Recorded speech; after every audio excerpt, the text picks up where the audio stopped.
start with D-Rock.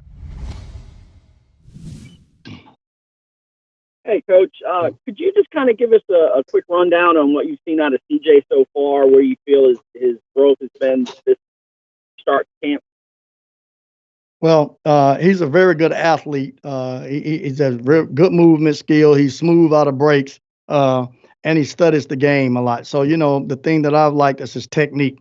He came in and worked on his technique, and I saw the improvement from the first few days moving forward of how he can improve each week, each day on the techniques and things that we ask per coverage. You said worked on his technique. What was the biggest stride that he made in that area? Well, being patient at the line in his press coverage, understanding when to use some of our techniques for us, our bail techniques, our palm stuff, being when to use it and apply it, and being patient. He lets the game come to him, is real patient, and been good with his eyes. So that's the thing that, in this league, everything is about deception on offense. So he's able to put his eyes in the right place, good at his press technique, being able to be patient, not getting off balance a lot, and being at the right spot down the field on the receiver to put yourself in a position to make a play on the ball. So do you expect, or would you describe him as a little further ahead than maybe most rookies coming in at this point? Yeah, he's done a great job at it. Like I said, because the main thing is learning the different techniques at the time. The learning of the football will come, but applying the techniques with the right coverage and being able to get decent at those things are the hard part, because you're trying to maybe break some habits or some things that were taught differently throughout your whole college career. Thank you. Thanks, D-Rock. Let's go to Demetrius Harvey, if he can hear me. Nope. Okay. JP, we'll come to you next. Looks like we got some people in the wrong waiting room, so I'm going to try to get them in while you guys are answering this question. Hey, Coach, I got a question about Trey Herndon. And, he's kind of flown under the radar the first couple years in his career, but he was thrown in there last year and had to start a bunch of games for you. What is it about his personality, and what kind of strides can he take moving ahead here for you on the outside? He can make big strides for us. He has an all business approach personality. He's serious about his craft. He's serious about his work. He takes pride in doing the right thing. He's a detailed player, good understanding, good football IQ. So when you can apply those things and he really works hard on his technique, that leads to steady improvement over time. So I look forward to him taking a big stride this year from last year on, because now, he's a little more seasoned, and now he can apply those things with a more confident level. Would you say it's a little different this year in terms of the personalities in the room than it was the last few years around there? How big of a change has it been with everything that's happened over the last couple of years?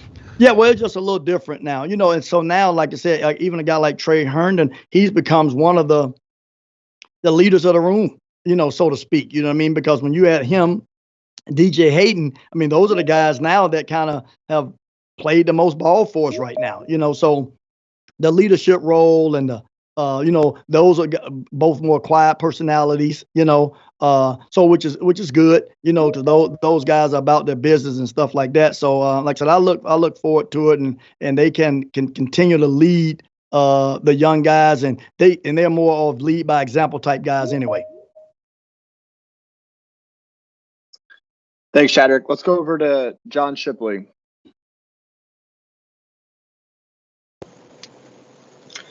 Hey, Coach. How important is a veteran presence like Tremaine Brock, a guy who's been in the league for a long time and who's kind of seen everything?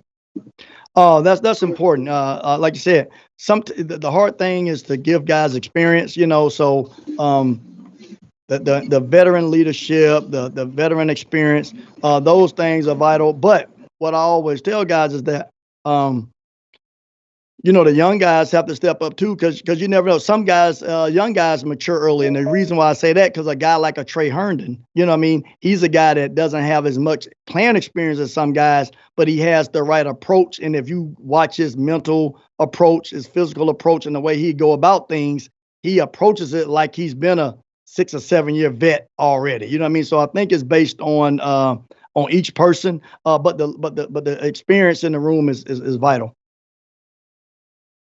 Thanks, Chip. Let's go to Demetrius Harvey and then Mark Long. Hey, Coach. Trey Herndon was sort of thrown into the fire last season after Salem left. Can you speak up a little bit? Can you hear me? Yes, That's better. now. Okay, sorry about that. Trey Herndon was sort of thrown into the fire last season right after Jalen left. Where did you see him improve the most, and where do you feel he needs to improve this season? Well, the good thing is he got the experience last year. You know what I mean? It's hard to think you can't give guys is game day experience. He got that last year. So now a lot of things that he saw for the first time, he's already seen now. So now coming in this year, he's more confident. He's understanding things. He know the different spots he needs to be at. Now he can apply. And like I said, his personality is already businesslike. He's very mature. He's very into his stuff. So with that experience that you have and the work ethic and the maturity level and his approach is nothing but upside for him. He works on his technique. He works on his craft a lot. Like I said, he's a true pro on his approach to the game. So I look for big strides for him this year. Do you see him improving as a leader in that room? I know he's only a third-year player, but do you see that leadership qualities coming out of him? Oh, no doubt. He has to be the guy that does that. Him and DJ are the guys that kind of, are the veteran guys in our room right now for us being in this system. So now he's trying to take on that role and trying to speak up more and show the young guys the rope on how to do things. And he's a great guy to be in that role. I appreciate it. Yes, sir. Thanks, Demetrius. Let's go over to Mark Long. Hi, Tim. Thanks. Can you just give us some Ben McAdoo stories? And you got anything that comes to mind? How good was it to reunite with him here in Jacksonville? It was great to be around him. Obviously, Ben has a great personality, man. We had fun up there with him. He's a outgoing personality. Like I said, I had a great time being with him.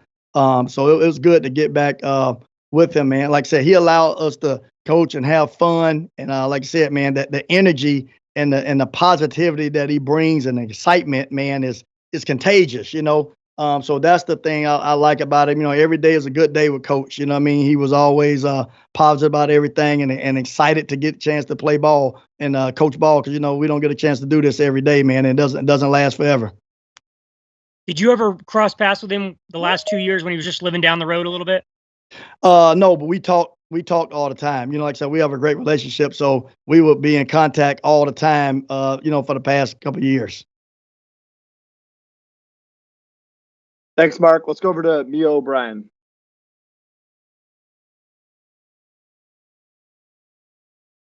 Hey there, Coach. Can you hear me? Yes, ma'am. All right. Awesome. Perfect. I'm just curious. I know CJ Henderson kind of gets this rap of because he's a quiet guy, maybe he doesn't look as interested as much in practice, especially these last few days. I'm not sure if you were aware. He's really taken to Twitter. He's trying to prove to people that he has this personality. What is your assessment of his personality and his interest in the game of football?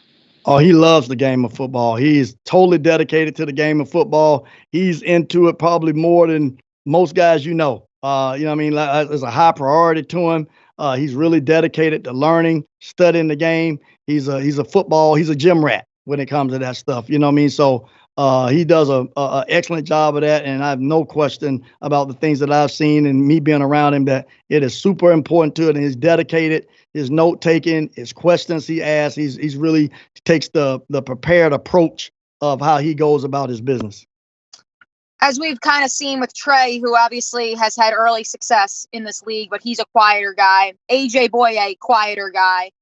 Obviously, 20 was not so quiet. So I'm just curious, when it comes to defensive backs, there seems to be this notion of you have to be a talker. Is that true?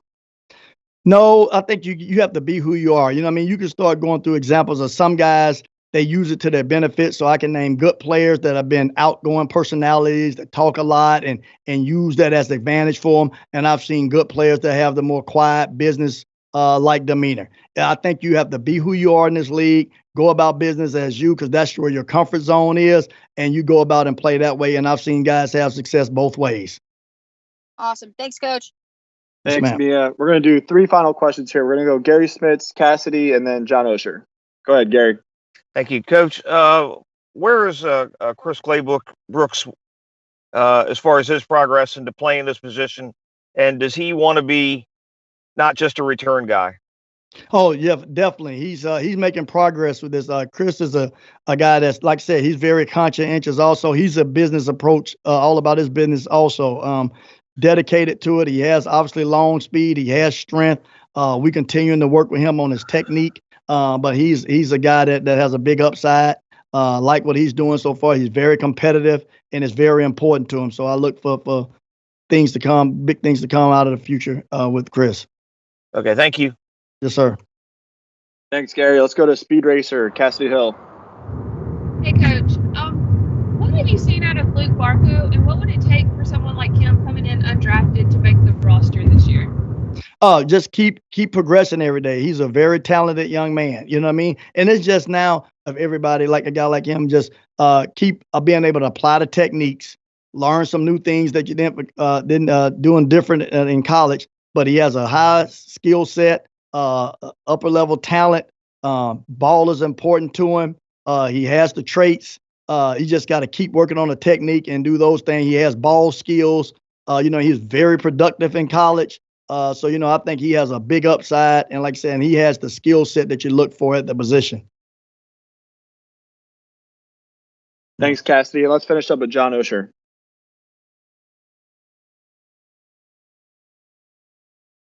Still on mute, Johnny. Osh, try again. Still on mute. Sorry about that. Hey, Coach, I missed the first couple of questions. I'm sorry, and I muted myself, so bad call for me. So a lot of people don't know much about your group, especially nationally. What do you like about your guys that maybe makes you think highly of them if others don't? Football is important to them. They're all very conscientious guys. When they can handle coaching. You have to allow yourself to be coached. It's important to them. They got good work ethic. And you know what happens when you put all that stuff together and it's important to you and you continue to work on technique, they will continually to get better every day. There's a different thing that shows up that some guys get better at every day. So they learn to fix their problems, they improve in other areas. So I think over a period of time, with that kind of work ethic and dedication, at some point it's going to gel and come together, and then you'll see guys start to individually start to rise in their play with that approach. Thanks, Coach. Yes, sir.